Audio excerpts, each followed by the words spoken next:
কেমন হলো রাজনৈতিক জোটগুলো? তার মধ্যে অন্যতম হলো জামাতের সাথে এবি পার্টি, চরমোনাই মামুনুল হকের খেলাফত মজলিস, সর্বশেষ তাদের চমক এবং সংযুক্ত হইল এনসিপি। তিনটা দল নিয়ে বেশিরভাগ আলোচনা করব। তার মধ্যে অন্যতম হলো জামাত, এনসিপি এবং চরমোনাই।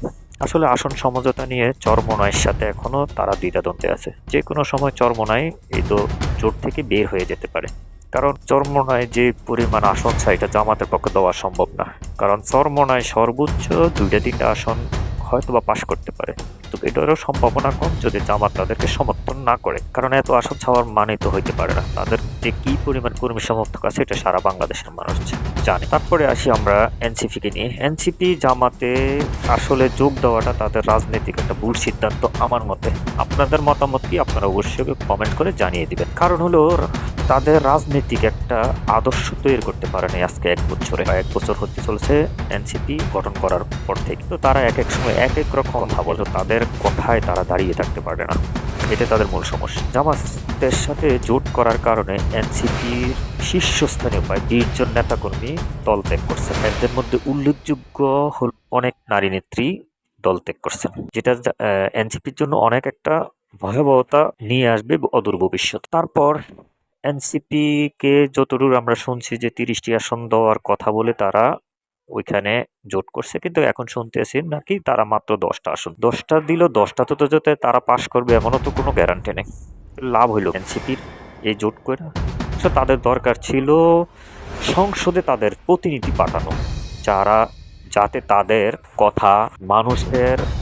মানুষের অধিকার নিয়ে কথা, সরকারের ভুল ত্রুটি ধরিয়ে দেওয়া, এরকম 1-2জন প্রতিনিধি থাকলে যথেষ্ট হইত তাদের। কিন্তু তারা এই কাজটা না করে তারা বড় ধানে কিছু পাওয়ার জন্য জামাতের সাথে গেছে। হয়তো এটা তাদের জন্য ভালো হইতে পারে, খারাপও হইতে পারে। আর এনসিপির উচিত ছিল এত তাড়াতাড়ি ক্ষমতার লোভটা তাদের মধ্যে না আনা। হ্যাঁ, তারা সব ইয়াং, তাদের ভবিষ্যৎ অনেক দূরে রয়েছে সামনে। তাদের দরকার ছিল দলটাকে আগে সুসংগঠিত করা, দলের ভিতরে যাতে বিভেদ সৃষ্টি না হয়।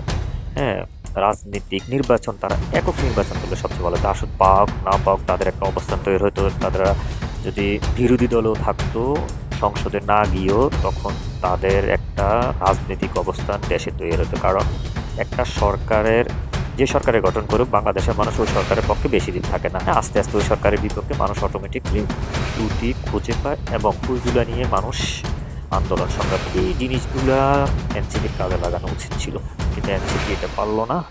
এনসিপি ক্ষমতার লোভে তারা দলটাকে প্রায় বিনষ্ট করে। অদূর ভবিষ্যতে হয়তো এনসিপি নামে কোনো দলের নাও থাকতে পারে বাংলাদেশে, এরকম একটা সম্ভাবনা হয়ে যাচ্ছে। আসলে এনসিপির কাছে এই দেশের মানুষের প্রত্যাশা অনেক ছিল, কারণ এনসিপি জুলাই আন্দোলনের নেতৃত্ব দানকারী একটা দল। যদিও তাদের কর্মী সমর্থকগণ ওইখানে বিএনপির সমর্থক ছিল, জামাতের সমর্থক ছিল, জাতীয় পার্টির সমর্থক ছিল, কারণ আওয়ামী লীগ বিরোধী সবার সমর্থক ছিল ওই আন্দোলনে। কিন্তু এনসিপি এটা ধরে রাখতে পারে নাই। এটা তাদের দুর্ভাগ্য, এটা তাদের ব্যর্থতা। তাদের এই ব্যর্থতা বাংলাদেশের রাজনীতিকে ভবিষ্যতে কোথায় নিয়ে দাঁড় করায় আমরা বলতে পারি না। দেখা যাক বাংলাদেশের রাজনীতি কোথায় গিয়ে দাঁড়ায়। শুভকামনা রইল এনসিপির জন্য, কারণ এনসিপির মতো কিছু প্রতিভাবান তরুণ রাজনীতি বাংলাদেশে দরকার ছিল, আছে, এবং আমরা চাই হাসনাত আবদুল্লাহ, সাজদিস আলম, নাহিদুল ইসলাম, নাসিরউদ্দিন পাটোয়ারি, এরকম কিছু তরুণ নেতা যাদের কোনো দুর্নীতি স্পর্শ করবে না, এরকম কিছু তরুণ নেতা আমাদের দরকার। কারণ বাংলাদেশটারে দুর্নীতিতে গ্রাস করে ফেলছে। আমরা চাই বাংলাদেশটা দুর্নীতিমুক্ত হয়ে, শোষণমুক্ত হয়ে একটা শান্তিময় সমাজ গড়ে উঠুক। এই ভূমিকাটাতে আমরা দেখতে চেয়েছিলাম এনসিপিকে, কিন্তু এনসিপি বারবার এই জায়গায় ব্যর্থ হয়েছে। ধন্যবাদ।